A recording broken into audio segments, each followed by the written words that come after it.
Bapak, Ibu, dan saudara yang terkasih, minggu ini kita akan merenungkan satu tema yang terbesar yang melayani.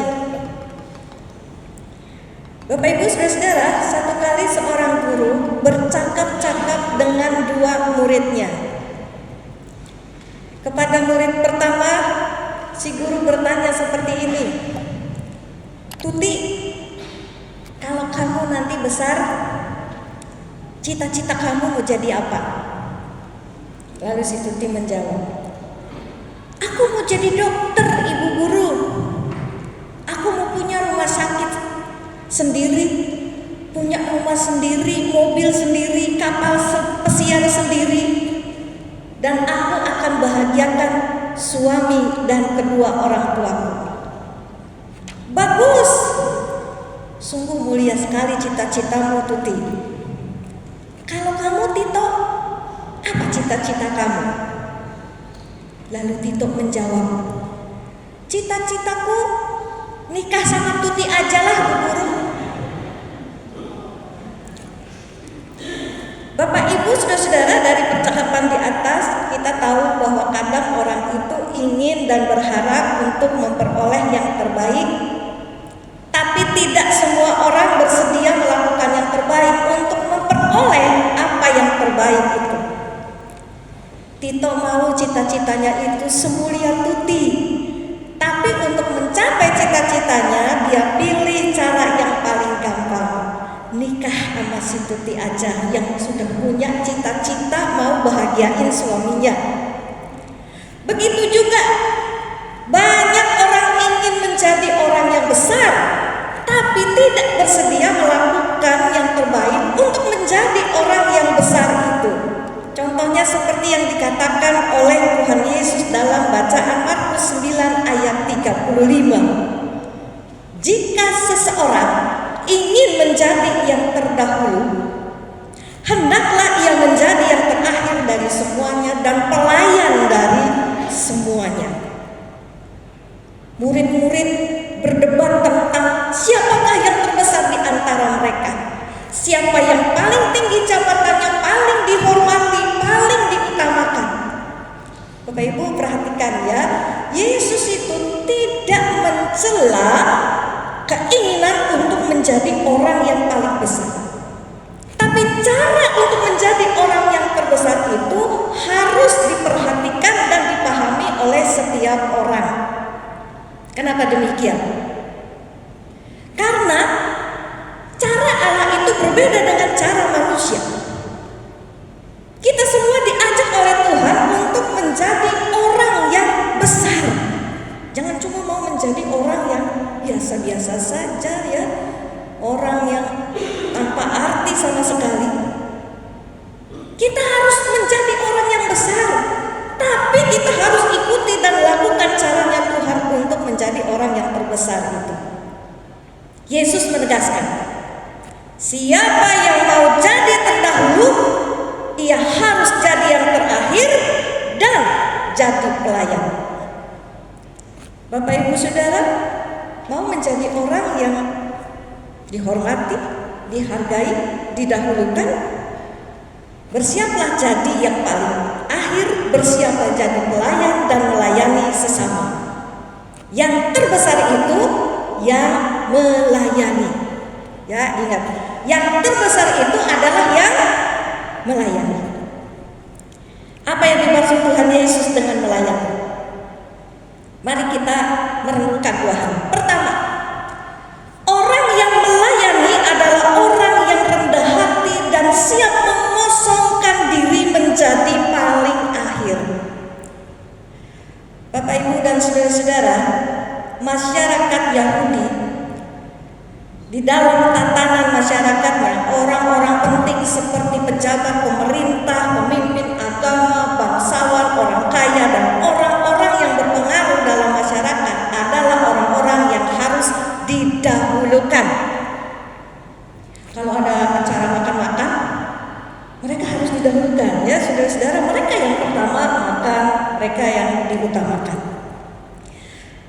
Nah, dalam budaya waktu itu, sikap rendah hati itu dianggap lemah. Ya, orang yang rendah orang yang lemah. Melayani orang lain dianggap hina, karena melayani orang lain itu adalah tugas atau pekerjaan seorang budak. Tapi Tuhan Yesus punya cara pandang yang berbeda, ya, yang harus juga jadi cara pandang kita, saudara-saudara. Bagi Yesus, kebesaran seseorang itu tidak ditentukan oleh status sosialnya, oleh jabatannya dan kekayaannya, tetapi oleh pelayanan yang dilakukannya untuk sesamanya. Dengan kata lain, seseorang menjadi terbesar itu bukan dari berapa banyak duitnya, berapa tinggi jabatannya. Orang disebut besar dan terkemuka dari berapa banyak orang yang dilayani dan ditolongnya. Percuma banyak duitnya, tinggi jabatannya, tapi nggak pernah nolong satu orang pun. Yang ada malah menghancurkan hidup banyak orang. Maka Tuhan Yesus mengajar murid-muridnya dan kita semua untuk menjadi orang yang paling akhir. Jangan kejar diri untuk jadi orang yang pertama, jadi orang yang terkemuka dengan cara menjatuhkan orang lain, merendahkan dan memerintah orang lain dengan keangkuhan dan dengan kekerasan. Jadilah orang yang rendah hati dan mengosongkan diri sambil mengambil tempat paling akhir. Orang yang mengambil tempat paling akhir itulah yang akan melayani dan menjadi orang terbesar. Dengan melayani Bapak Ibu dan Saudara, kita menjadi orang yang bebas, tidak lagi diperbudak oleh nafsu rendah, yaitu merendahkan dan menguasai orang lain. Dengan melayani kita ini akan menjadi makhluk yang mulia, bukan makhluk egois, sombong dan serakah. Dan nilai kemanusiaan itu otomatis juga akan terangkat derajatnya apabila satu dengan yang lainnya saling melayani. Ya, melayani itu saling, bukan cuma dilakukan, dikerjakan oleh satu orang saja. Saling melayani. Bapak Ibu saudara-saudara, satu kali seorang bintara memimpin proyek pemugaran sebuah gedung militer pada masa revolusi Amerika di akhir tahun 1700-an. Satu kali dengan suara yang keras, dia meneriakkan perintah kepada para prajurit-prajurit untuk mengangkat sebuah balok kayu yang besar dan berat. Saat para prajurit berjuang mengangkat balok kayu tersebut tanpa hasil, seorang pria yang kebetulan lewat berhenti, lalu dia bertanya kepada si bintara itu, kenapa dia tidak membantu para prajurit yang sedang kepayahan itu. Dengan lagak seorang kaisar bintara itu lalu berujar, Pak, saya ini seorang kopral. Saya seorang atasan. Saya tidak perlu turun membantu pekerjaan para prajurit itu. Itu tugas mereka. Oh, Anda seorang kopral? Wah, saya tidak tahu. Orang ini lalu melepas topinya. Dia membungkukkan badan lalu dia berkata, maafkan saya, kopral. Kemudian pria asing tadi menghampiri para prajurit dan membantu mereka mengangkat balok kayu yang berat itu. Setelah tugas itu selesai, dia berbalik lalu dia berkata, Pak Kopral, nanti kalau Anda punya tugas semacam ini lagi dan Anda tidak punya cukup orang untuk membantu, kabarilah panglima tertinggi Anda ini, maka saya pasti akan datang membantu Anda lagi. Mendengar itu, si kopral ini langsung pucat asi ya saudara. Ternyata orang yang berbicara dengan dia itu adalah Jenderal Washington. George Washington adalah Presiden Amerika Serikat yang pertama. Dia adalah seorang jenderal sebelum menjabat sebagai seorang presiden. Dan George Washington menjadi orang yang besar yang dihormati oleh para prajuritnya bukan karena jabatannya, tapi karena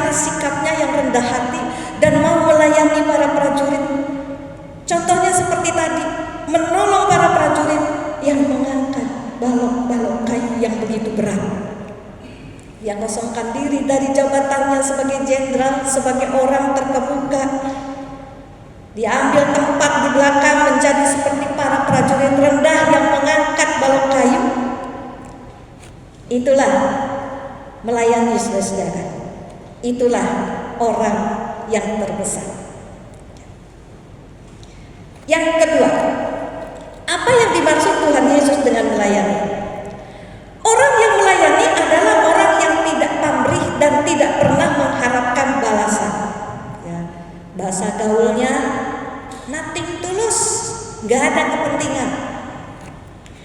Untuk menjelaskan bagaimana seharusnya murid-murid melayani, Yesus lalu mengambil seorang anak kecil, dia tempatkan di tengah mereka, dipeluknya anak kecil itu, lalu Yesus pun berkata begini, siapa yang menyambut anak kecil ini dalam namaku, ia sedang menyambut aku.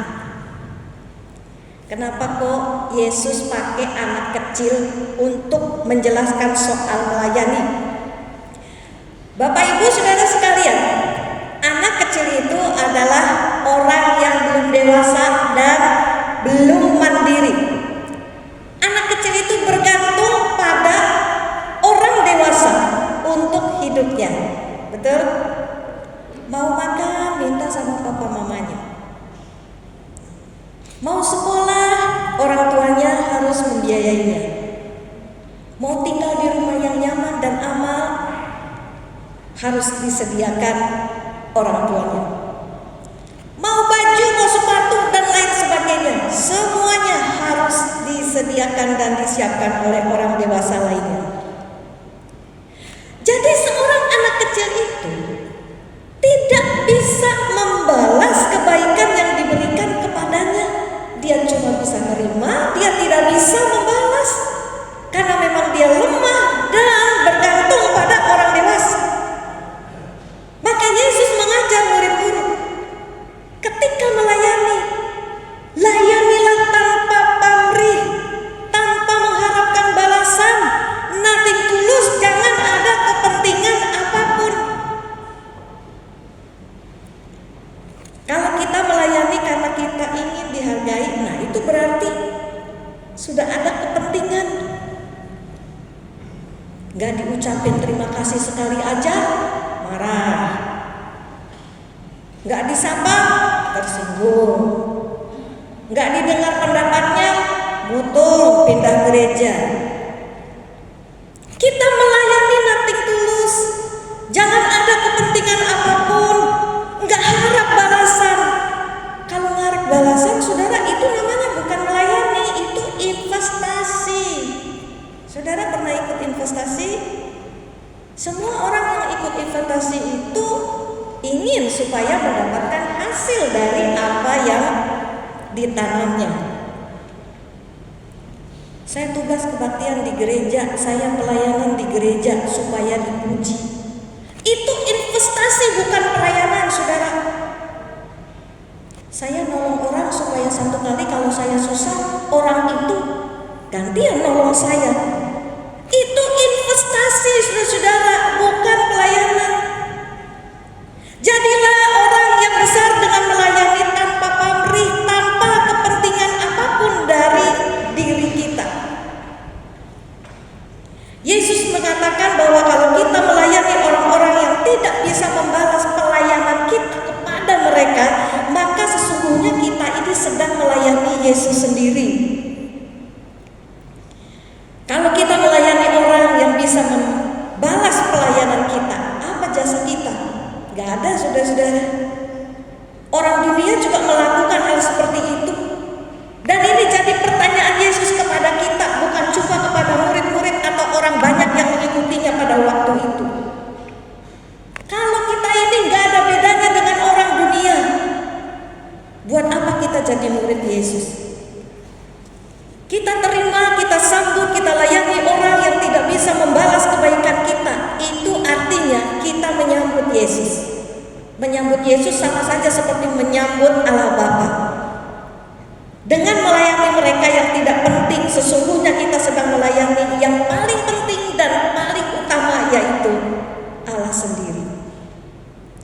Bapak Ibu dan Saudara yang terkasih, jadilah yang terbesar dengan melayani sesama. Setiap orang bisa menjadi orang yang besar, ya.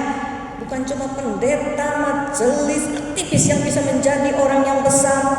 Semua orang yang percaya Kristus bisa menjadi orang yang besar, saudara-saudara. Dalam sebuah perjamuan kudus di awal tahun 1968, Pendeta Martin Luther King Jr. mengutip sabda Yesus tentang hal melayani. Beliau berkata seperti ini, bagus sekali ya saudara. Setiap orang bisa menjadi orang besar karena untuk menjadi orang besar itu mudah, yaitu dengan melayani. Setiap orang bisa melayani. Anda tidak perlu menjadi seorang sarjana untuk melayani. Anda tidak harus pandai berkata-kata untuk bisa melayani. Anda pun tidak perlu mengenal Plato atau Aristoteles untuk bisa melayani. Anda hanya butuh kasih karunia dan kasih Allah yang menggerakkan hati untuk melayani. Kasih Allah inilah yang melahirkan sikap rendah hati yang mau menolong, mengosongkan diri dan mengambil tempat paling akhir. Kasih Allah inilah yang mendorong sikap hati tanpa pamrih, jauh dari kepentingan diri untuk melayani. Pernyataan Martin Luther King ini mengingatkan kita semua bahwa setiap kita bisa menjadi orang yang besar, saudara. Bapak Ibu semua bisa menjadi orang tua yang besar buat anak-anak Bapak Ibu. Ketika Bapak Ibu melayani mereka dengan sikap tanpa pamrih. Ingat, anak-anak kita itu bukan investasi ya. Layani mereka tanpa pamrih. Bapak Ibu juga bisa menjadi kakek dan nenek yang besar buat cucu-cucunya. Bapak Ibu saudara semua bisa menjadi orang yang terbesar dengan melayani di gereja ini. Dan Bapak Ibu saudara semua bisa menjadi orang besar bagi sesama yang tidak pernah bisa membalas kasih kebaikan dan pelayanan Bapak Ibu semuanya. Mari kita sama-sama belajar melayani dengan rendah hati, mengosongkan diri, siapkan semangat tanpa pamrih, dan jauhi kepentingan diri. Kiranya Tuhan menolong kita semua untuk melayani sesama dimanapun kita berada. Amin. Mari kita bersama-sama masuk dalam saat hening.